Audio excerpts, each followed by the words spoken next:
Mi nieto corrió hacia mí y susurró: «Abuela, finge que te vas de viaje sola, ¿sí?».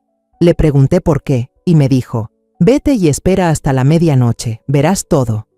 Hice lo que me pidió y observé desde lejos, justo a la 1 de la madrugada. Lo que vi me dejó sin aliento. Pero antes de continuar, revisa si ya te suscribiste al canal y comparte en los comentarios desde dónde nos estás viendo. Nos encantaría saber hasta dónde llegan nuestras historias de venganza. «Oh, ¿otra vez dolor de cabeza?», le pregunté preocupada, mientras ponía un vaso de jugo de naranja fresco sobre la mesa. «Nada grave, mamá. Últimamente hay muchos casos complicados en el hospital. He dormido poco», contestó rápido. Tomó el vaso de un trago y agarró su maletín. Me dio un beso rápido en la frente. Luego se acercó a revolverle el pelo a Mateo antes de salir apurado. La puerta se cerró, dejando la casa en silencio, solo con el sonido de la televisión. Por la tarde, salí al jardincito de atrás para recoger algunas hierbas frescas para la cena. Estaba agachada entre las matas de albahaca cuando Mateo salió corriendo de repente. No dijo una sola palabra, me agarró fuerte de la mano. Sus manitas temblaban un poco. Me jaló sin decir nada hacia el viejo cobertizo donde guardábamos las herramientas de jardín, en una esquina del patio que casi nadie notaba. Dentro, el aire era húmedo y algo oscuro. Mateo cerró la puerta de madera, dejando pasar solo un hilo de luz. Me miró con los ojos bien abiertos, llenos de miedo, y susurró con voz apurada y desesperada: «Abuelita, finge que te vas de viaje sola, ¿sí?». Me quedé pasmada un segundo y luego solté una risa. Seguramente era otro de sus jueguitos nuevos. Siempre tenía ideas raras así. Me agaché a su altura, le acaricié la cabeza y bromeé: «¿Qué pasa, pequeño espía? ¿Tu mamá te volvió a quitar el videojuego y quieres que me vaya para poder jugar a escondidas?». Pero Mateo negó con fuerza. Su cara se veía seria, demasiado seria para ser una broma. «No es eso, abue. Tienes que irte y esperar hasta la medianoche del viernes. Entonces verás todo. Pero no le digas a mamá que yo te conté». La seriedad en los ojos inocentes de mi nieto me borró la sonrisa de los labios. Algo no estaba bien. Pero, ¿qué secreto puede saber un niño de 7 años? Lo tranquilicé. Le prometí que pensaría en su plan y lo llevé de regreso a la casa, con el corazón lleno de preguntas difíciles de explicar. Esa noche, empecé a observar más de cerca a mi nuera, Mireya. Durante la cena, seguía siendo dulce, atenta, sirviendo comida a su esposo, preguntándole cosas a su hijo. Pero cuando sonó una llamada, ella apenas miró la pantalla y se levantó rápido, salió al balcón y cerró de golpe la puerta de vidrio. A través del vidrio opaco, solo podía ver su silueta caminando de un lado a otro con nerviosismo, a veces llevándose la mano a la frente con impaciencia, un gesto igualito al de Armando cuando está estresado. El martes por la mañana, corté un plato de sandía fresca para llevárselo a Mireya a su oficina en el 2º piso, pero justo cuando iba a girar la manija, noté que la puerta estaba cerrada con llave. Fue extraño, ella nunca cerraba esa puerta antes. Toqué suavemente. Tardó un rato en abrir, y cuando lo hizo, su expresión era un poco incómoda. Me sonrió forzada, diciendo que necesitaba concentración total para un proyecto importante y que no quería interrupciones. Le entregué el plato de fruta, pero su mirada no mostraba ni un poco de agradecimiento, solo una leve desconfianza. El martes por la noche, Armando llegó a casa y se veía aún más agotado. Durante la comida, cuando intentaba tomar un trozo de carne, se le cayó el tenedor al suelo. El sonido metálico al golpear el piso de baldosas hizo que todos nos sobresaltáramos. Era algo muy poco común en un cirujano con manos tan firmes como las suyas. Armando recogió el tenedor con torpeza, quejándose de que últimamente no podía dormir bien y que sentía que todo a su alrededor se desvanecía. Como si no pudiera asirse a nada, Mireya, sentada a su lado, le dio unas palmaditas en la espalda y le dijo unas palabras de consuelo, pero esa mirada, para mí, no mostraba ninguna preocupación. El punto culminante de mis sospechas llegó la mañana del miércoles. Mientras Mireya se alistaba apurada para irse a trabajar, dejó el teléfono sobre la mesa del comedor. De pronto, la pantalla se iluminó con un mensaje de un número desconocido. Mis ojos ya no ven tan bien, pero esa frase corta apareció claramente frente a mí. ¿Con que pierda el conocimiento unas horas? Basta. Todo quedará resuelto. Un escalofrío me recorrió la espalda. Resuelto qué cosa. ¿Quién perdería el conocimiento? Justo en ese momento, Mireya regresó. Al verme mirando su teléfono, lo agarró de inmediato, me lanzó una mirada inquisitiva y lo guardó rápidamente en su bolso, como si temiera que se lo arrebatara. Esa tarde, el miedo me impulsó a actuar. Mientras llevaba una canasta con ropa sucia hacia la lavadora al final del pasillo, escuché a Mireya hablando por teléfono dentro de la habitación. La puerta del lavadero estaba entreabierta. Contuve la respiración, me pegué a la pared y escuché. Su voz ya no tenía la dulzura habitual, sino que sonaba dura y decidida. El viernes es el mejor momento. Lo voy a presionar para que firme mientras todavía esté aturdido. Hay que saldar de una vez esas deudas pendientes. No puedo permitir que sigan molestando. Hubo un breve silencio y luego continuó con voz calculadora. El problema más grande es cómo sacar a la vieja de la casa por unas horas mientras hacemos lo nuestro. Quedé paralizada tras la puerta, estaba hablando de mí. Cada pieza suelta de este rompecabezas encajó de golpe en una imagen aterradora. Las palabras de mi nieto resonaron en mi mente, claras y punzantes. No era un juego de niños. Era un grito de auxilio. Retrocedí suavemente, caminando de puntillas. Volví a la sala, con el pecho apretado y la respiración entrecortada. Mateo seguía sentado sobre la alfombra, concentrado en colorear su dibujo de superhéroe. La rabia y la angustia se arremolinaron dentro de mí, pero las contuve. No podía derrumbarme, al menos no hasta que Armando y su hijo estuvieran a salvo. Me senté en el suelo junto a Mateo. Su hoja estaba llena de superhéroes volando. Tomé un crayón azul y empecé a garabatear en una hoja cerca de él, intentando mantener la voz serena, como si empezara un juego. «Mateo», le pregunté en voz baja, «ese juego de espías que me contaste el otro día, ¿sabes algún secreto más? Tu superhéroe necesita más información para completar su misión». Mateo no levantó la cabeza. Su manita seguía coloreando con un crayón rojo la capa del héroe. Su voz era clara e inocente mientras contaba una historia que él aún no comprendía del todo. La semana pasada me escondí debajo de la mesa del comedor para asustar a mamá, pero escuché que hablaba por teléfono con alguien. El niño se detuvo un momento. Yo contuve el aliento, esperando. Mamá decía palabras muy raras, continuó.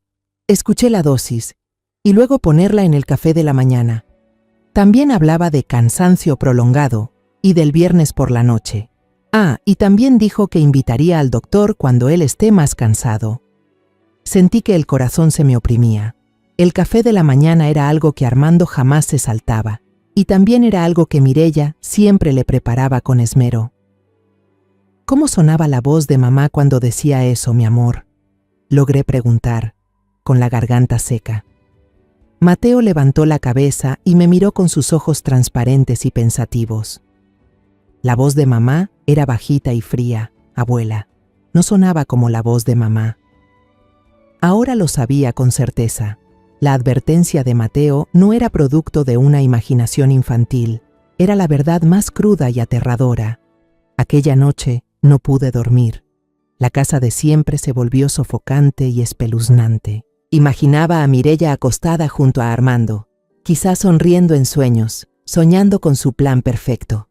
Y mi hijo, hundido en un sueño agotado, tóxico, sin tener idea de que la mujer con la que compartía la cama lo estaba destruyendo poco a poco. No podía quedarme ni un minuto más en esa casa. Cerca de las 11 de la noche, ya no aguantaba más. Me puse a toda prisa una bata delgada, bajé las escaleras en silencio y salí por la puerta trasera. El viento nocturno, helado, me golpeó la cara, pero me ayudó a mantener la mente clara. Crucé la calle desierta hacia la casa de enfrente, la de doña Margarita. Llevábamos más de 20 años siendo vecinas. Ella, como yo, era viuda, buena y confiable. Toqué el timbre, rezando para que no estuviera dormida. Se encendió la luz del porche y doña Margarita abrió la puerta, sorprendida al verme así a estas horas. «¿Erendirani? ¿Qué pasa?» No esperó mi respuesta, simplemente me jaló hacia adentro. No preguntó nada más, solo me llevó a la cocina, me sentó en una silla y se puso a preparar una taza de té de manzanilla caliente. Después de un rato de duda, comencé a contarle. Le conté toda la historia, al principio con la voz entrecortada, pero luego las palabras salieron sin freno. Le hablé sobre la advertencia de Mateo, sobre el comportamiento extraño de Armando y Mireya, sobre los mensajes en el celular y finalmente sobre la conversación escalofriante que escuché detrás de la puerta del lavadero. Doña Margarita, sentada frente a mí, escuchaba con atención. Su expresión de sorpresa fue cambiando poco a poco a preocupación y luego a una rabia sin disimulo. Sus ojos amables brillaban con una chispa de indignación. Cuando terminé, se inclinó hacia mí y me tomó con fuerza las manos temblorosas. «Dios mío, Erendirani», dijo con voz firme, «no puedes pasar ni una noche más en esa casa. Es demasiado peligroso». «Lo sé», susurré, sintiendo que me regresaban un poco las fuerzas al saber que alguien me creía. «Pero no puedo simplemente irme. Tengo que descubrir la verdad. Necesito pruebas para que Armando me crea. Él ama demasiado a Mireya. Jamás va a creerme si no tengo algo en mano». Respiré hondo y le conté el plan que acababa de surgir en mi mente. «Doña Margarita, necesito su ayuda. Necesito un lugar para observar. ¿Puedo usar el cuarto de huéspedes en el segundo piso? Desde ahí se ve directamente mi casa». Doña Margarita asintió sin dudar. «No digas usar, querida», dijo decidida. «Siéntete como en tu casa. Ese cuarto solo lo usa mi hijo cuando viene a visitarme los fines de semana. Desde ahora y hasta que todo se aclare, es tuyo. Tenemos que descubrir la verdad. Tenemos que proteger a Armando y al pequeño Mateo». Por un momento, estuve a punto de romper en llanto por la emoción. En medio de tanta oscuridad, había encontrado una luz. Me llevó al cuarto del segundo piso. Estaba impecablemente limpio, con un suave aroma a lavanda seca. Se acercó a la ventana, corrió la cortina de golpe, y ahí estaba, mi casa entera ante mis ojos, callada y silenciosa, bajo la tenue luz amarilla de la calle. Desde ahí podía ver claramente la ventana de la sala y el estudio de Mireya. De ser una víctima temerosa que huía, estaba por convertirme en una observadora invisible, una testigo silenciosa desde las sombras. El cielo aún conservaba ese azul tinta espeso de la madrugada cuando salí de la casa de doña Margarita por la puerta del patio. Durante el desayuno, traté de parecer alegre. Pregunté a Armando por el trabajo. Bromeé con Mateo sobre el partido de los superhéroes que vio en la tele. El corazón me latía con fuerza dentro del pecho cuando vi a Mireya colocar la taza de café frente a Armando. Tomó la cucharita y empezó a revolver lentamente. Mis ojos estaban clavados en sus manos, en el remolino marrón oscuro dentro de la taza. Me preguntaba si la dosis que Mateo escuchó estaba disolviéndose ahí. ¿Será que el veneno que está destruyendo lentamente a mi hijo está justo frente a mí, disfrazado bajo el aroma seductor del café matutino? Tuve que apartar la mirada, por miedo a que mis ojos llenos de odio revelaran todo. Justo a las 8 de la mañana, cuando Armando se preparaba para agarrar el maletín e irse al trabajo, comencé con mi actuación. Ya lo había calculado todo. Ese era el momento en que todos estaban presentes. Fingí que recibía una llamada, saqué un celular viejo del bolsillo y empecé a caminar de un lado a otro en la sala con cara de preocupación extrema. «¿Hola?», dije, fingiendo voz soñolienta. Luego, como si acabara de recibir una noticia devastadora, me detuve en seco, elevando la voz. «Elena, ¿qué dijiste? ¿Qué dijo el doctor? ¿Es grave? Dios mío». Grité el nombre de una amiga inexistente, un nombre que inventé en ese instante. Me llevé la mano al pecho, aparentando angustia, con voz temblorosa como si estuviera a punto de llorar. Armando y Mireya dejaron de hacer lo que estaban haciendo y se voltearon a verme. Al colgar, me giré hacia ellos, con los ojos ya llenos de lágrimas. «Tengo que irme urgente a Querétaro. Mi amiga de toda la vida, Elena, se enfermó de repente. El doctor dijo que la situación es delicada. Sus hijos están de viaje por trabajo y no pueden volver a tiempo. Tengo que ir ahora mismo». Armando se levantó de inmediato, con el rostro claramente preocupado por mí. «Entonces déjame llevarte», No puedo quedarme tranquilo sabiendo que vas sola. Voy a pedir permiso en el hospital. Pero antes de que pudiera terminar la frase, Mireya se apresuró a interrumpirlo. Su voz sonaba extrañamente dulce. Amor, tienes un turno muy importante hoy en el hospital. Tus pacientes te están esperando. Mamá puede tomar un taxi hasta la terminal de autobuses. Es muy seguro, mamá, dijo, mirándome. Váyase tranquila. Yo me encargo de Armando y Mateo. Usted vaya a cuidar a su amiga. Noté un destello en sus ojos, una alegría imposible de ocultar ante esta oportunidad caída del cielo. Su plan de sacarse de encima a la suegra acababa de resolverse de forma perfecta. Me apuré a rechazar la oferta de Armando, diciendo que en taxi sería más práctico, que no quería afectar su trabajo en el hospital. Aunque no parecía muy convencido, terminó aceptando por insistencia de su esposa. Subí, corriendo a mi cuarto y saqué una valija pequeña de debajo de la cama. No tenía tiempo de elegir nada. Eché dentro un par de mudas de ropa vieja, una bufanda de lana que a mi difunto esposo le encantaba y un tubo de pomada para las rodillas. Al bajar con la valija, abracé a Armando para despedirme. Sus hombros caídos ya no eran tan firmes como antes. Cuando Mireya se acercó para abrazarme, solo sentí frialdad fingida. Su abrazo fue distante, apenas un roce.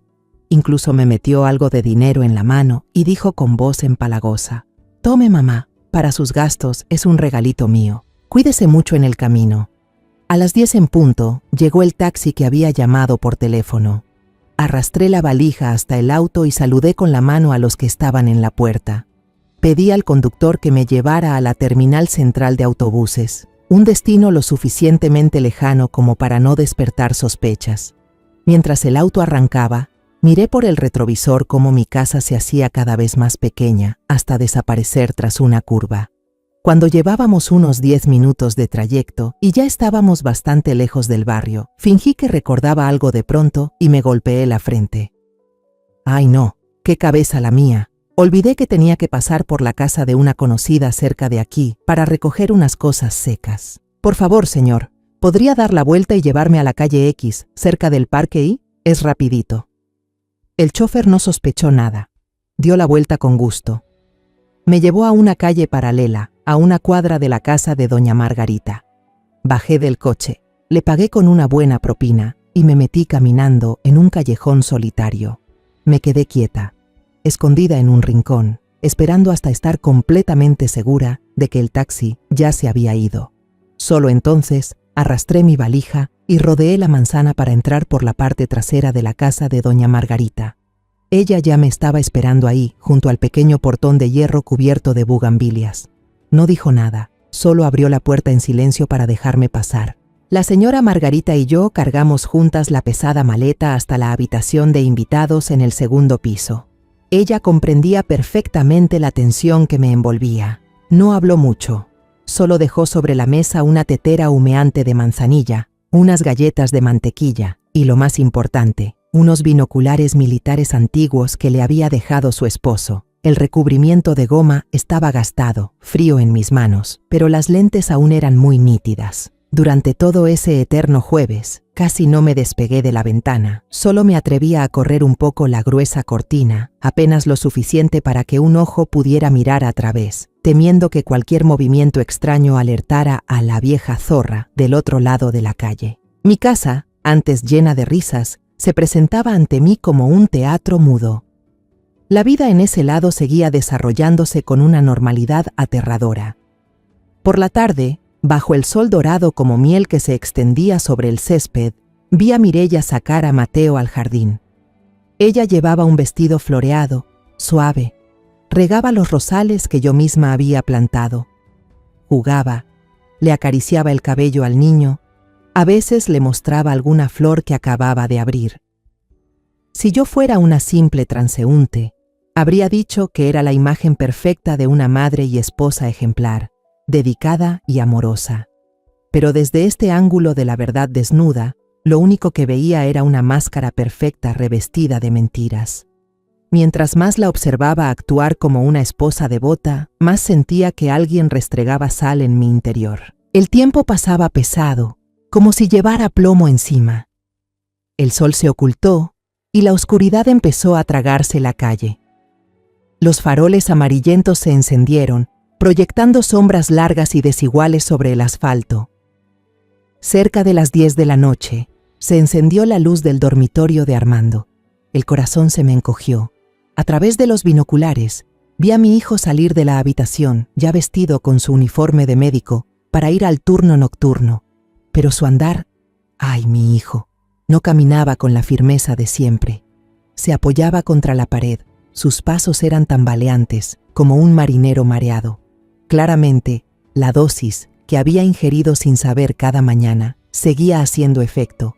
O quizás ella le había dado algo más en la cena. Mireya iba justo detrás, con el maletín de su esposo en la mano. Al llegar a la puerta, dejó el maletín en el suelo y con cuidado le acomodó el cuello de la camisa, alisando una arruga en su hombro. Un gesto de cuidado tan tierno. Pero cuando Armando se inclinó para besarla antes de irse, ella apenas giró la mejilla para recibir un roce indiferente y enseguida lo empujó suavemente hacia el auto. El coche de Armando arrancó y se fue, llevándose a mi pobre hijo, cada vez más agotado, hacia la noche, dejando la casa en manos de la mujer que planeaba arrebatarle todo. La oscuridad absoluta lo envolvía todo. Yo permanecía sentada en esa habitación ajena, sin atreverme a encender la luz. Solo la tenue iluminación de la calle se colaba por la ventana, dibujando formas fantasmales en la pared. La señora Margarita subía de vez en cuando con sigilo. Me dejaba un vaso de agua tibia, me ponía una mano en el hombro para reconfortarme y volvía a bajar en silencio, dejándome sola con mi dolor. El reloj marcó las 12, luego las 12:30. El silencio era tan denso que podía oír los latidos de mi propio corazón. A la 1 en punto, mi tensa espera tuvo respuesta. Tal como Mateo me había advertido con su inocente voz, desde el inicio de la calle, 2 haces de luz cortaron la oscuridad. Un sedán negro brillante, un auto de lujo con diseño discreto para no llamar la atención, se deslizó lentamente y se detuvo frente al portón de mi casa.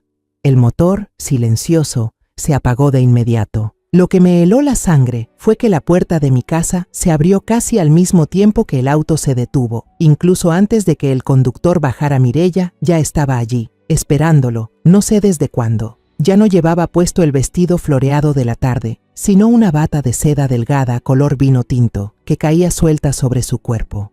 Claramente, se había preparado con mucho cuidado para este encuentro. La puerta del conductor se abrió. Un hombre alto bajó del auto. Vestía un traje oscuro impecable, de aspecto distinguido, pero con una vibra astuta. En la mano llevaba un portafolio grueso. No tocó el timbre, ni entró por la puerta principal como un visitante decente. Se deslizó por el portón y, siguiendo a Mireya, rodeó hacia la entrada lateral que daba directamente a la sala, evitando la vista de cualquier persona que pudiera pasar por el frente de la casa. No encendieron la luz de la sala. Yo entrecerré los ojos a través de los binoculares, pero solo vi destellos débiles de la linterna del celular. Se movieron hacia las escaleras.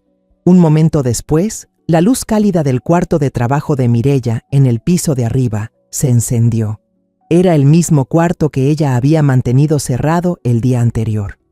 Contuve la respiración y ajusté el enfoque de los binoculares. Las cortinas estaban corridas, pero por suerte no eran muy gruesas. Con la luz encendida adentro, todos sus movimientos se proyectaban sobre la tela como sombras nítidas, como si fuera una obra de teatro de sombras chinas. Vi 2 siluetas, una esbelta, otra alta, inclinarse sobre el escritorio. La sombra del hombre abrió el portafolio y sacó varios documentos. Ambos se agacharon, señalando páginas. Parecía que estaban revisando o negociando documentos, contratos o tal vez testamentos falsificados.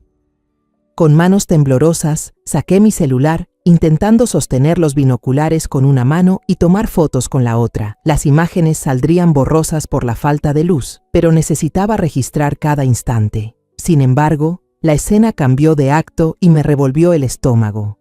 La sombra del hombre se enderezó, cerró el portafolio, pero no se fue. Rodeó el escritorio y se acercó a la sombra de Mireya. Vi cómo la mujer se puso de pie, sin retroceder. La sombra del hombre rodeó su cintura, la atrajo hacia él y entonces las dos siluetas se fundieron en una sola. Fue un beso largo, profundo, cargado de deseo.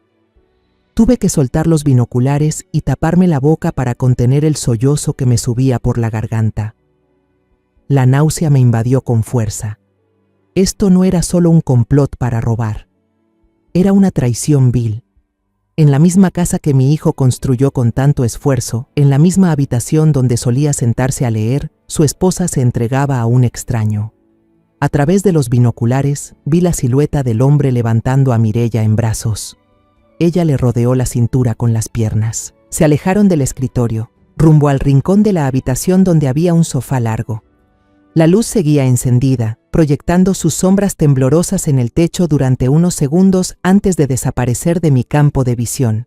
Pero no necesitaba ver más para saber lo que estaba ocurriendo allí. Las risitas ahogadas, los sonidos sucios del deseo parecían atravesar el silencio, perforando mis oídos. Esta traición dolía más que perder dinero. Pisoteaba la dignidad de mi hijo, la confianza inocente del pequeño Mateo. Mi casa, ese lugar sagrado donde se honraba a los ancestros, donde vivían tantos recuerdos hermosos, ahora estaba manchada por ambiciones bajas y lujuria. Me quedé inmóvil como una estatua, con la mirada fija en esa ventana iluminada, sin darme cuenta de que las lágrimas ya rodaban por mis mejillas. Cerca de las 3 de la madrugada, la puerta del estudio se abrió. El hombre salió. Caminó solo hacia su auto, con paso apresurado y satisfecho. Miró a su alrededor con desconfianza. Luego se metió al coche y se marchó velozmente, dejando una estela de humo que se desvaneció en la noche. La luz del estudio se apagó. La casa al otro lado de la calle volvió a sumirse en el silencio, y una apariencia de tranquilidad falsa la envolvió una vez más. Apreté con fuerza el celular en la mano, jurando en silencio que los haría pagar por cada segundo de esta inmundicia. El amanecer despuntaba y los primeros rayos del sol atravesaban débilmente las hojas, tiñendo de rosa todo el cielo. Doña Margarita me subió una taza de café caliente y bien cargado. «Tómate esto para que estés despierta, Erendirani», me dijo con voz llena de preocupación. «Hoy va a ser un día largo». Las dos observamos en silencio a través de la rendija de la cortina. No pasó mucho hasta que vi a Mireya correr las cortinas de la ventana de su oficina. Un rato después, la vi sacar a Mateo para llevarlo a la escuela. Se veía igual que siempre, una madre atenta, una esposa ejemplar. Llevaba un conjunto de oficina elegante, maquillaje discreto y el cabello recogido en un moño impecable. ¿Quién podría imaginar que tan solo unas horas antes, esa mujer había estado entregada en los brazos de otro hombre justo dentro de su propia casa? En el momento en que el coche de Mireya desapareció tras la esquina, doña Margarita me miró y asintió con firmeza. Era nuestra señal, un acuerdo silencioso. Había llegado el momento. Bajé deprisa y usé la llave de repuesto que me había dado doña Margarita para abrir la puerta trasera de su casa. Caminé a lo largo del muro cubierto de bugambilias hasta llegar al acceso del jardín trasero de mi casa. El corazón me latía con fuerza en el pecho, las manos me temblaban mientras levantaba el ladrillo hueco bajo la maceta de hortensias, donde había escondido la llave de la puerta trasera hace años, por si alguno de mis nietos perdía su copia. La llave de bronce se sentía helada en la palma de mi mano. El sonido del candado al abrirse hizo clic, seco y escalofriante, en medio del silencio de la mañana. Al cruzar el umbral hacia mi propia casa, me sentí como una intrusa. El aroma familiar de madera de pino y jazmín del jardín, que siempre había amado, ahora me provocaba náuseas. Todo estaba en orden, limpio, pero percibía algo denso, sucio, aunque invisible. Sin perder un segundo, subí directamente al piso de arriba, rumbo al despacho de Mireya. Cada peldaño de la escalera se sentía interminable. Sentí que el corazón se me saldría del pecho al girar el picaporte. No estaba con llave. Una mezcla de alivio y desprecio me invadió. Su seguridad en que yo seguía en Querétaro, a cientos de kilómetros de allí, era justamente la oportunidad que necesitaba. La habitación estaba ordenada de una forma que daba miedo. Todo brillaba, estaba limpio, ni una mota de polvo. Mireya siempre fue extremadamente meticulosa. Empecé a buscar en los lugares más obvios, el escritorio, la estantería, el archivador, pero los cajones del escritorio estaban bien cerrados. Tiré de ellos, pero no se movieron. El pánico empezó a crecer. No tenía mucho tiempo, Mireya podía regresar en cualquier momento. Eché un vistazo a toda la habitación, tratando de detectar algo fuera de lugar. Y entonces, mis ojos se detuvieron en una pila de revistas de moda colocadas cuidadosamente en una esquina del escritorio. Había algo raro. Se veían anormalmente gruesas y su posición parecía forzada, como si intentaran tapar algo. Me acerqué y levanté la pila. El corazón casi se me detuvo. Debajo había un legajo de cartón azul oscuro, sin etiquetas. Me temblaban las manos al abrirlo. La primera página me dejó sin aliento. Las letras en negrita me golpearon la vista. Expediente de evaluación psiquiátrica. Había un sello rojo de una clínica privada que jamás había escuchado nombrar. El nombre de mi hijo, Armando García, estaba mecanografiado claramente en la parte superior. Pasé por encima de los términos médicos enredados, descripciones de síntomas como insomnio, ansiedad, paranoia de persecución. Y entonces, mis ojos se clavaron en la conclusión subrayada. Presenta signos de trastorno de ansiedad generalizada, paranoia de segundo grado, incapacidad para administrar y disponer de bienes personales. La firma del doctor al final de la hoja era extraña, tan recta y nítida que parecía impresa por una computadora, no escrita a mano. Sentí un nudo en la garganta. Así que este era su plan. No solo querían dinero, querían convertir a mi hijo en un enfermo mental, quitarle todo poder y tal vez encerrarlo en algún hospital. Debajo de ese expediente de evaluación había un borrador escrito a mano de un formulario. El título decía: solicitud voluntaria para internar a un familiar en un centro de tratamiento. Varias frases estaban tachadas, señal de que fue redactado y corregido muchas veces. Debido al deterioro progresivo de la salud mental de mi esposo, Armando García, leía eso y sentía como si la sangre se me congelara, pero lo peor aún estaba por venir. Al llegar a la última página, un frasquito de vidrio sin etiqueta se deslizó del clip, casi cae al suelo. Dentro había unas pequeñas pastillas blancas. Al lado, una nota escrita a mano con la letra de Mireya. 7 de la mañana, media pastilla en el café, llevar a la clínica de L a las 9:30, cuando el efecto esté en su punto máximo. Pago al doctor L ya cubierto al 50%.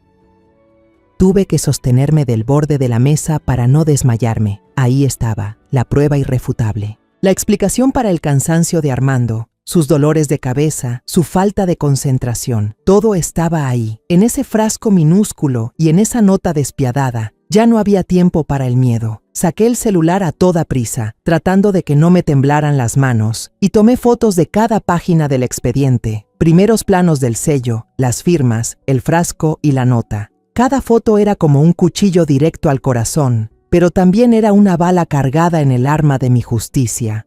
Justo cuando terminé de tomar la última imagen, escuché desde el patio el sonido del motor que conocía de memoria. Mireya había vuelto, mucho antes de lo que había calculado. Seguramente solo llevó a Mateo a la escuela y regresó enseguida. En un estado de pánico absoluto, metí todo de nuevo en el expediente. Puse una pila de revistas encima, la moví varias veces para asegurarme de que todo quedara exactamente como antes, sin cambiar nada. Salí de la habitación corriendo, dejé la puerta apenas entreabierta y bajé las escaleras como un rayo, sin hacer el menor ruido.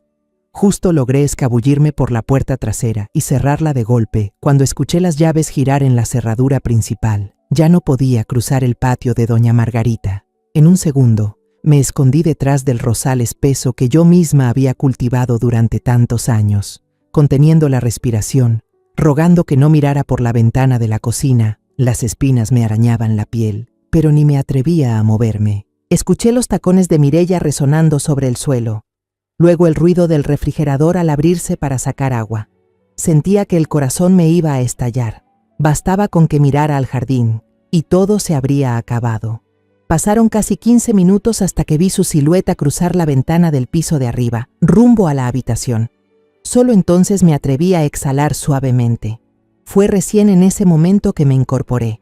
Recorrí la pared cubierta de musgo y corrí lo más rápido que pude hacia la puerta trasera de la casa de doña Margarita. Ella ya me esperaba en la cocina, con las manos entrelazadas, el rostro aún más angustiado que el mío. Al ver mi aspecto lleno de tierra y mi expresión desesperada, me ayudó a sentarme en una silla de madera y me dio un vaso de agua con azúcar caliente. «Toma, toma para que te repongas», me insistió, con voz temblorosa. Yo estaba arriba y vi que su coche regresó. El corazón casi se me sale del pecho. «¿Encontraste algo?». No respondí de inmediato. Aún me temblaban tanto las manos que casi derramo el agua. Cuando terminé el vaso, pude recuperar la calma. Saqué el celular, abrí la galería de fotos. No hacía falta decir nada. Las imágenes hablaban por sí solas y contaban toda la historia aterradora. Le mostré las fotos que acababa de tomar. Doña Margarita se puso sus lentes de lectura y entrecerró los ojos para ver mejor la pantalla. A medida que las revisaba, su rostro amable se fue tornando sombrío. Pasó la foto del expediente psiquiátrico falso, luego la del frasco y la nota escrita a mano. Me miró con los ojos llenos de horror e indignación. «¡Santo cielo!», exclamó con la voz quebrada. Esto ya no es un problema familiar, Erendirani. Esto es una conspiración criminal organizada». Tenía razón. Sus palabras fueron como un balde de agua fría que apagó mi pánico y me devolvió la lucidez. No podía simplemente llevar esas fotos a la policía. Esa evidencia la obtuve entrando ilegalmente. Mireya, con la ayuda de ese hombre, fácilmente podría darle la vuelta a la situación. Ella lloraría, haría el papel de esposa difamada por su suegra, diría que inventé todo por conflictos familiares. La policía podría creerle, o al menos tardar mucho en investigar, y yo no tenía tiempo. Necesitaba algo irrefutable, una prueba de parte de un tercero profesional, alguien que pudiera verificar lo que yo había visto y descubrir lo que aún no sabía. De repente, en medio de todo el caos mental, la imagen de mi difunto esposo, Alberto, apareció en mi mente con claridad. Recordé que solía hablar de un antiguo compañero en la policía judicial, alguien a quien siempre respetó profundamente, lo llamaba el Sabueso, y bromeaba diciendo que podía encontrar una aguja en el fondo de un lago. Su nombre era Emilio Guerra. Tras jubilarse, abrió una oficina de investigaciones privadas, Margarita. Dije con un tono ya más firme: «Ya sé lo que tengo que hacer». Le conté a doña Margarita mi plan. Ella lo apoyó por completo. «Así es», asintió con fuerza. «Necesitamos a un profesional. Usted no puede luchar sola». Sabiendo que no podía quedarme en su casa para siempre, me apresuré a pensar en una excusa. Llamé a Mireya, intentando mantener mi voz lo más calmada posible. «Hola Mireya, soy mamá. Me acabo de acordar que dejé mi libreta de medicamentos en la casa. ¿Puedes revisar si está en mi mesa de noche? La necesito para mostrársela al doctor». Después de un rato, Mireya respondió: «No la veo, mamá». «¿No? Bueno, quizá la metí en algún bolso. Solo llamaba para avisarte que Elena está mucho mejor. Seguramente volveré antes de lo previsto». Le mentí, para tranquilizarla y también para crearme una salida. Necesitaba una razón válida para regresar a casa sin levantar sospechas. Volví a mi dormitorio, esa habitación en la que no me había atrevido a dormir la noche anterior, y abrí el viejo ropero de roble de mi esposo. El olor a naftalina y papel viejo me golpeó, trayendo de vuelta tantos recuerdos. En el cajón inferior, entre medallas deslucidas y papeles militares viejos, estaba una agenda ya gastada. Con manos temblorosas busqué la letra G, y ahí estaba: Emilio Guerra, Servicios de Investigación Guerra. Con un número escrito en tinta azul ya desvanecida, mi corazón latía más rápido. Esa era mi esperanza. De vuelta en casa de Margarita, me senté en una silla de la cocina. Respiré hondo y marqué el número. Después de 2 largos tonos, una voz masculina, grave y ronca, respondió al otro lado, corta y profesional: «Guerra, diga». Reuní todo mi valor, intentando que no se notara el temblor en mi voz. «Buenas tardes, señor Guerra. Soy Erendirani García, esposa de Alberto García. Él fue compañero suyo». Hubo unos segundos de silencio. Yo casi contuve la respiración, Luego la voz se suavizó, con un tono algo nostálgico. Señora García, recuerdo a Alberto. Era un buen hombre, un policía valiente. Lamento mucho su fallecimiento. ¿En qué puedo ayudarla? Escucharle mencionar a mi esposo me reconfortó un poco. Fui directa al grano, con voz decidida. Necesito su ayuda. Sospecho que mi nuera está planeando hacerle daño a mi hijo para quedarse con su herencia. Anoche, un hombre desconocido llegó a mi casa a la 1 de la mañana. Necesito que investigue su identidad, su ocupación, la verdadera relación entre ellos y que reúna toda prueba posible. El señor Emilio no hizo preguntas innecesarias. Su profesionalismo me dio muchísima confianza. Solo respondió: Entiendo, señora. Envíeme la placa del auto, una descripción del sujeto y cualquier imagen que tenga a este número de WhatsApp. Comenzaré el trabajo de inmediato. Inmediatamente le envié todo lo que tenía: la foto de la matrícula del sedán negro que logré capturar en la oscuridad, las imágenes borrosas de 2 sombras proyectadas en la cortina y, lo más importante, las fotos nítidas del expediente psiquiátrico falsificado, el frasco de medicamentos y el papel con anotaciones. Pocos minutos después, mi teléfono vibró. Apareció un mensaje del señor Emilio en la pantalla. Recibido. La información es muy útil. Permanezca en un lugar seguro. No actúe por su cuenta. Me comunicaré con usted. Leí una y otra vez ese breve mensaje. Sentí como si me hubieran quitado un enorme peso de encima. Los siguientes 2 días fueron los más largos y tensos de mi vida. Viví como un fantasma en el ático de doña Margarita, moviéndome solo entre el sillón junto a la ventana y la cama fría. Para proteger mi coartada, debía seguir fingiendo que estaba en Querétaro.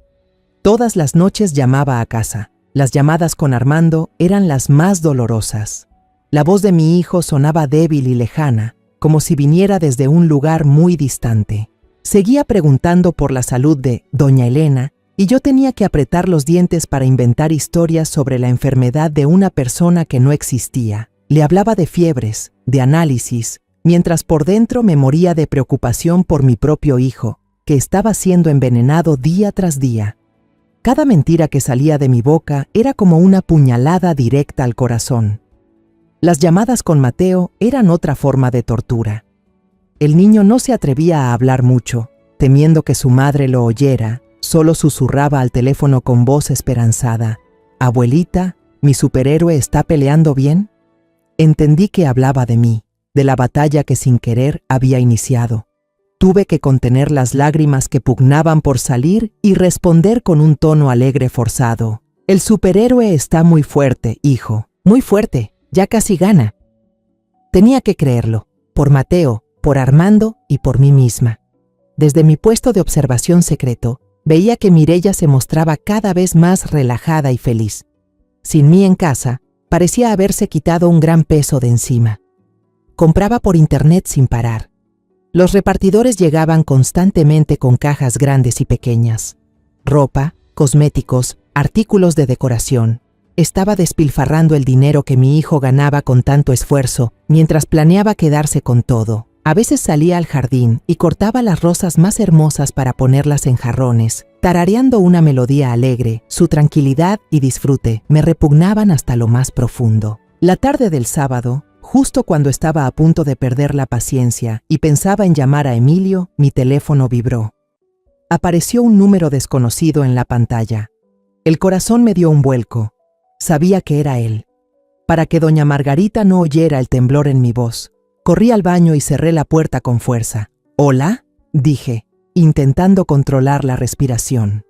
La voz de Emilio seguía siendo grave y serena, como la primera vez que la escuché, una serenidad que transmitía total confianza. «Señora García, soy Emilio Guerra, ya tengo información para usted». Contuve la respiración. Él empezó a informar con claridad, sin palabras innecesarias. «El hombre que usted vio esa noche se llama Enrique Ortega. Tiene una pequeña oficina de abogados en el centro de la ciudad, pero eso es solo una fachada. En realidad, se dedica a arreglar asuntos complicados, casi siempre relacionados con relaciones delicadas y deudas difíciles de cobrar. Tiene cierta reputación en los negocios fuera de la ley Es alguien capaz de convertir lo blanco en negro. Mi corazón latía con fuerza. Un tipo que se dedica a arreglar cosas. Eso explicaba el expediente psiquiátrico falsificado. El señor Emilio continuó. Hemos revisado las transacciones financieras. En los últimos 3 meses, la cuenta bancaria de Enrique Ortega recibió 3 depósitos importantes, que en total suman casi 200,000 pesos, provenientes de una cuenta a nombre de Mireya Palacios. Ese es el nombre de su nuera, ¿cierto? Sí, susurré, con la garganta seca. Palacios era su apellido de soltera. No es todo, dijo él, con ese tono neutro, pero con cada palabra que caía como un mazo. Los antecedentes de Ortega muestran que ha estado involucrado en ayudar a ciertas personas a resolver problemas del pasado que no querían que salieran a la luz. Parece que su nuera no solo quiere quedarse con la herencia, también lo contrató para encargarse de ciertos asuntos pendientes de su pasado. Lo peor aún estaba por venir. Me contó que su equipo los había seguido la tarde anterior, cuando se reunieron en una cafetería elegante frente al Parque Colomos. Se sentaron en un rincón apartado, relató el señor Emilio. Mi gente estaba en la mesa de al lado, usando un dispositivo de grabación oculto dentro de un portafolio. Grabamos toda la conversación. Ella le entregó un sobre grueso, probablemente con dinero en efectivo o documentos, y tenemos claramente registrado lo que dijo. Todo debe estar listo antes de que termine la próxima semana. No quiero que quede ningún rastro, él tiene que ser internado por la vía legal. Casi contuve la respiración, apretando el teléfono con ambas manos. Internado. Así se refería ella a encerrar a mi hijo en un hospital psiquiátrico. El señor Emilio siguió hablando con ese tono plano, como si leyera un informe forense. Después de salir de la cafetería, los seguimos. No se fueron directo a sus casas. Entraron a un callejón detrás del lugar. Allí les tomamos varias fotos. Se abrazaron. Se besaron. Con mucha ternura. Le enviaré todas las imágenes, el audio y el informe detallado por WhatsApp ahora mismo. Mi celular hizo un bip, señal de que acababa de recibir los archivos. Gracias, muchas gracias, dije con la voz quebrada, llena de emoción y rabia. Después de colgar, me dejé caer sobre el suelo frío del baño, recargando la espalda en la puerta temblando. Abrí el archivo que Emilio me había enviado. Las fotos eran nítidas. Mireya y ese tal Enrique abrazándose en ese callejón sucio. La sonrisa en su cara era la de alguien que se sabe ganadora, satisfecha. Reproduje el audio. La voz dulce de Mireya se escuchaba clara, pero sus palabras eran tan venenosas como el veneno de una serpiente. Todas las piezas sueltas ahora encajaban, formando una imagen completa y repulsiva. El cansancio de Armando, la advertencia de Mateo, las llamadas a escondidas, el expediente falso, y ahora este abogado, experto en arreglos. Todo estaba claro. Esto no era una traición impulsiva, era una conspiración meticulosamente planeada, fría y despiadada. Sin perder tiempo me levanté, me lavé la cara con agua fría para despejarme y reenvié todos los archivos que Emilio me había mandado a doña Margarita. Le añadí un mensaje. Doña, ¿podría pasar por la papelería del barrio y ayudarme a imprimir todo esto? En color, en el mejor papel que tengan. Necesito esto para que Armando no pueda negarlo. Sabía que no bastaba con mostrarle unas fotos en el celular. Necesitaba pruebas físicas, cosas que mi hijo pudiera sostener con sus propias manos. Sentir el peso de la traición. A la mañana siguiente, domingo, el cielo estaba increíblemente despejado. Los pájaros cantaban afuera, pero dentro de mí solo había tormenta. Doña Margarita ya había traído el paquete de documentos impresos desde la noche anterior. Sostenía en mis manos ese fajo de hojas, tamaño carta, grueso, sintiendo cada página como si fuera una cuchilla. Dentro había fotos de Mireya y Enrique besándose, tan nítidas que se veía cada detalle. También había una transcripción de las grabaciones con cada frase venenosa resaltada en negritas y un informe detallado sobre el historial del supuesto abogado. Trucho, todo estaba listo. Ahora venía el desafío más grande: convencer a mi propio hijo de que la mujer que ama quiere destruirlo. Reuní todo mi valor y marqué el número de Armando. El teléfono sonó 3 veces. Pensé que no iba a contestar, pero entonces escuché esa voz cansada, tan familiar. «Hola», respiré hondo y hablé con la voz más firme y serena que pude, sin mostrar ni una pizca de temblor. «Armando, soy yo, tu mamá. Ya estoy de regreso en Guadalajara. Quiero verte un momento, afuera, a solas. Y no le digas nada a Mireya». Hubo un largo silencio al otro lado. Escuché a mi hijo inhalar profundamente. «Mamá, ¿ya volviste? ¿Qué pasó? ¿Cómo está la señora Elena?» «Eso lo hablamos después. Ahora ve al café El Rinconcito, en la esquina de López Mateos, en menos de una hora. Es algo muy importante. Es sobre tu vida». Corté antes de que pudiera preguntar más o negarse. Tenía que arrinconarlo. Llegué antes que él. Elegí una mesa en el rincón más apartado, donde pudiéramos hablar sin interrupciones. Pedí una taza de té de manzanilla para calmarme. Luego, cuidadosamente, coloqué todo sobre la mesa como una abogada que se prepara para el juicio más importante de su carrera. Primero, unas fotos borrosas de 2 sombras en una cortina.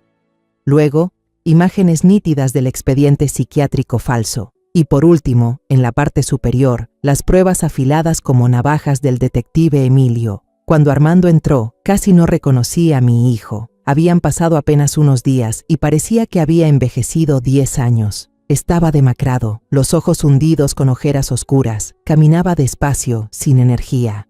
Me vio con una mezcla de sorpresa, preocupación y algo de confusión.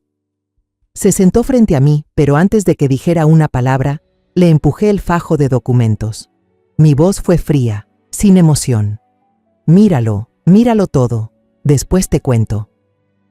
Armando tomó el primer papel con escepticismo. La primera foto era la sombra de 2 personas detrás de una cortina. Frunció el ceño, como si no entendiera, pero al llegar a las fotos del expediente psiquiátrico a su nombre, Armando García, su rostro cambió de color. Pasó rápido por la transcripción de audio. Sus labios se movían leyendo en silencio las palabras asquerosas de su esposa. Y luego llegó a las últimas fotos, las de Mireya y Enrique, abrazándose y besándose en un callejón. Sus manos empezaron a temblar. Temblaban sin control. Los papeles también temblaban. Me miró con los ojos rojos, llenos de confusión, dolor y un atisbo de rabia. ¿Qué es esto? ¿Mamá? ¿Contrataste a alguien para espiarla? Su voz estaba ronca, llena de reproche. Lo miré directo a los ojos, sin titubear. Este era el momento de ser más fuerte que nunca. Yo no hice nada hasta que Mateo me alertó, hasta que escuché con mis propios oídos a tu esposa planear cómo sacarme de la casa. Y le conté todo, con claridad, sin omitir un solo detalle, sin añadir ninguna emoción personal.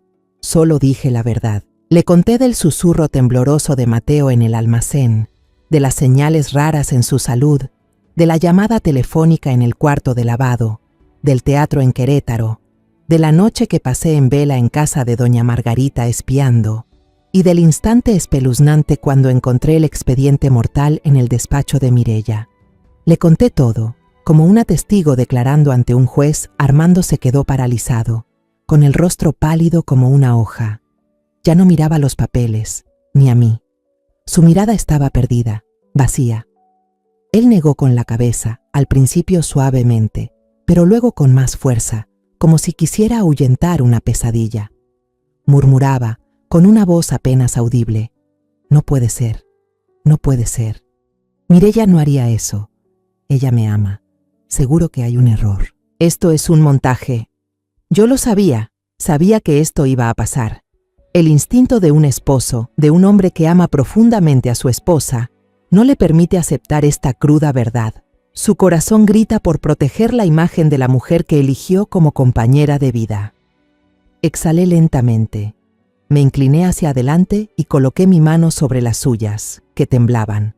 Miré profundamente los ojos cansados y confundidos de mi hijo. «Armando, sé lo que estás pensando. No te pido que me creas de inmediato», dije, pronunciando cada palabra con firmeza. «Pero si aún te queda una mínima duda, si todavía no me crees, si no crees en estas pruebas, entonces haz una última cosa. No confíes en nadie. Confía en la ciencia. Eres médico, Armando, confía en lo que has aprendido. Apreté suavemente su mano.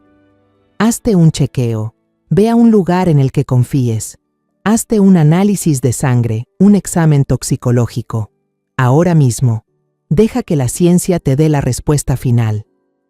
Armando se quedó inmóvil durante un largo rato, con la mirada vacía clavada en la taza de café fría sobre la mesa. Finalmente, asintió lentamente, con un movimiento vacío como un robot programado. No volvimos a casa. Armando se levantó, tambaleante como si hubiera perdido el equilibrio. Tomó el fajo de documentos de la mesa, aún con las manos temblorosas. Al llegar al auto, se sentó en el asiento del conductor, pero ya no con la actitud segura y firme de un cirujano destacado, sino como alguien que apenas aprende a conducir, torpe y desorientado. Apretaba el volante con tanta fuerza que los nudillos se le pusieron blancos, los ojos fijos en el camino, aunque yo sabía que no veía nada. Su mundo acababa de derrumbarse frente a sus ojos. No me llevó al hospital donde trabaja. Su orgullo y vergüenza no le permitían exponer su dolor ante sus colegas. En su lugar, condujo hacia un barrio elegante y se detuvo frente a una clínica privada. Una placa dorada decía: Dr. Javier Hernández, especialista en neurología interna. Javier era su mejor amigo desde la universidad, un especialista muy respetado en su campo. El hecho de permitir que un amigo íntimo lo viera en ese estado me hizo entender cuán destrozado estaba mi hijo. El doctor Javier nos recibió con sorpresa. ¿Armando? ¿Erendirani? ¿Qué hacen aquí un domingo? Pero su sonrisa se desvaneció al instante al ver la expresión demacrada de Armando y la firme determinación en mi rostro. Comprendió al momento que algo grave pasaba. En el consultorio privado, dejé que Armando hablara por sí solo. Relató sus síntomas de manera mecánica, con una voz monótona y sin emoción, como si leyera un informe. Insomnio prolongado, mareos, niebla mental, temblores leves en las manos, sensación constante de agotamiento. Hablaba como si describiera el caso de otro paciente, no el suyo. El doctor Javier lo escuchó con atención, frunciendo el ceño. Cuando Armando terminó, se volvió hacia mí y preguntó: Señora García, además de lo que Armando acaba de mencionar, ¿ha notado usted algo inusual en su comportamiento diario? Respondí con claridad, sin dudar. Está cada vez más cansado. Tiene una falta de concentración tan grave que ha llegado a dejar caer los cubiertos, y esta situación se ha agravado en los últimos 3 meses. Armando inhaló profundamente y dijo, con voz ronca: Javier, quiero hacerme un análisis de sangre completo, en especial, un tamizaje de sustancias tóxicas y sedantes. El doctor Javier lo miró directamente a los ojos, con una expresión llena de preocupación y empatía. Él no preguntó el motivo, quizás ya intuía la gravedad del asunto. Solo asintió con la cabeza y dijo: Está bien, yo mismo tomaré la muestra. Prometió pedirle al laboratorio que priorizara el análisis y que tendríamos los resultados lo antes posible. Unas pocas horas de espera en la clínica se sintieron como un siglo. Nos sentamos en silencio, cada uno perdido en sus propios pensamientos. Yo estaba angustiada por el resultado, pero también temía la reacción de mi hijo cuando la verdad saliera a la luz. Finalmente, el doctor Javier nos llamó a su consultorio. Esta vez no se sentó detrás de su imponente escritorio, sino que arrastró una silla y se colocó frente a nosotros, con la hoja del análisis en la mano. Su actitud dejaba claro que no se trataba de una consulta médica común. Miró a Armando y con voz lenta y clara para evitar cualquier malentendido, dijo: Armando, en tu sangre hay rastros de benzodiazepinas. Es un tipo de sedante fuerte, comúnmente recetado para casos de ansiedad o insomnio severo, y requiere una estricta supervisión médica. La concentración no es lo suficientemente alta como para causar una intoxicación aguda, pero sí indica que has estado expuesto de manera regular durante un periodo prolongado. Esto explica perfectamente todos tus síntomas: fatiga crónica, mareos, deterioro cognitivo e incluso daños neurológicos permanentes si se abusa de él. Armando se dejó caer en la silla. Su rostro se puso pálido como una sábana. Balbuceaba, palabras sueltas que apenas lograban salir, como si no pudiera creer lo que escuchaba. No, no puede ser. Yo nunca he tomado eso. Le tomé la mano. Estaba helada como el hielo. La apreté con suavidad y le hice una sola pregunta. Una que iba directo al centro de la verdad que ya no podía evadir. Entonces, ¿quién crees que te lo ha estado dando cada mañana en tu taza de café? Fue en ese momento cuando cayó el último muro. Ya no hubo negación, ya no hubo dudas. Solo quedó la verdad, desnuda y dolorosa. Armando se cubrió el rostro con ambas manos. Sus hombros, esos hombros anchos y firmes de un cirujano, comenzaron a temblar sin control. Por primera vez en muchos años, desde que perdió a su padre, vi a mi hijo llorar. No un llanto suave, sino sollozos ahogados de un hombre traicionado hasta lo más profundo por la persona que más amaba y en quien más confiaba. Esa tarde no volvimos a casa. Esa casa se había convertido en un lugar impuro. Fuimos directamente a la estación central de policía. Con nosotros llevábamos todas las pruebas, ordenadas cuidadosamente en un maletín, el informe detallado del detective Emilio, las fotografías irrefutables, el archivo de audio de la conversación, los resultados del análisis de sangre firmados y sellados por el doctor Javier, y también mi declaración completa. Un investigador de policía veterano y con experiencia recibió nuestro expediente. Examinó cada prueba minuciosamente. Su expresión se volvía cada vez más seria y rígida. Armando, con la ayuda de un abogado que el doctor Javier le recomendó de inmediato, redactó la denuncia y al mismo tiempo firmó la solicitud de divorcio unilateral. En ella solicitó la custodia total de Mateo por razones de seguridad y salud mental del menor, que estaban siendo gravemente amenazadas. La justicia no tardó. En menos de 2 semanas, después de recabar más testimonios y otras evidencias, se emitieron órdenes de arresto contra Mireya y Enrique. Fueron detenidos en un restaurante de lujo mientras brindaban por algún plan que creían haber concretado con éxito. La investigación ampliada de la policía confirmó todas las acusaciones. Ante las pruebas contundentes, no pudieron negarlo. El juicio fue rápido. Mireya, de pie ante el tribunal, ya no mostraba esa apariencia dulce y angelical. Solo quedaba el rencor y el odio en su rostro. Ella fue condenada a 7 años de prisión por intento de apropiación de bienes y lesiones agravadas mediante envenenamiento sistemático. Enrique recibió una sentencia de 5 años por complicidad, falsificación de documentos médicos y fraude. La solicitud de divorcio de Armando fue aprobada de inmediato y se le otorgó la custodia completa de Mateo. El martillazo del juez al finalizar el juicio también marcó el cierre de un capítulo oscuro en nuestras vidas. Pero al regresar, la casa en Guadalajara ya no se sentía como un hogar. Se volvió fría y llena de sombras. Cada rincón evocaba un recuerdo doloroso. La sala era donde Armando se quedaba dormido, exhausto en el sofá. La cocina, donde cada mañana se preparaban las tazas de café envenenado.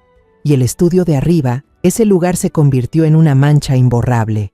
Vivíamos en nuestra propia casa como fantasmas, caminando en silencio, evitando cruzar miradas, temerosos de romper la frágil paz que recién habíamos recuperado. Una noche, después de haber acostado a Mateo, Armando y yo nos sentamos en silencio junto a su cama, observando su carita angelical mientras dormía. El ambiente era tan callado que podía oír el tic-tac del reloj de pared. De repente, Armando se volvió hacia mí, con una voz ronca y cargada del cansancio de todo lo vivido. «Mamá», dijo, «vámonos de aquí». Lo miré y en sus ojos ya no había confusión ni dolor extremo, sino una decisión serena. Asentí sin necesidad de preguntar nada. Ambos sabíamos que para sanar teníamos que dejar atrás esa tierra llena de heridas. Decidimos mudarnos. Unos meses después, vendimos la antigua casa a una joven familia por un precio razonable, entregándoles solo la fachada, sin mencionar los secretos podridos que había dentro. Nos mudamos a un pueblito hermoso, a orillas del lago Chapala. La nueva casa era más pequeña, menos imponente, pero tenía un jardín bañado de sol, una pérgola de bugambilias florecidas, y lo más importante, no albergaba ningún fantasma del pasado. Nuestra nueva vida comenzó lentamente, Como las aguas tranquilas del lago Chapala, Armando decidió tomar un año sabático sin sueldo. Cuando expresé mi preocupación por el dinero, él solo sonrió con suavidad y dijo: «He pasado toda mi juventud persiguiendo fama y riqueza, mamá, pero casi lo perdí todo, incluso mi vida. Ahora solo quiero usar este tiempo para sanar, para aprender a ser padre otra vez y, lo más importante, para reencontrarme conmigo mismo». Sigo en contacto frecuente con doña Margarita. Ella fue mi salvadora, mi compañera en los días más oscuros. Algunos fines de semana, toma el autobús desde Guadalajara hasta Chapala para visitarnos. Siempre trae una caja de galletas de mantequilla recién horneadas y anécdotas divertidas del viejo barrio. Es el único lazo cálido con el pasado que aún queremos conservar. El cambio más grande, quizás, fue en Mateo. Ya no hay susurros de miedo ni juegos de espías tensos. El niño renació. Se pasa los días corriendo por el jardín, persiguiendo mariposas de todos los colores. Y su risa alegre es el mejor remedio tanto para mí como para Armando.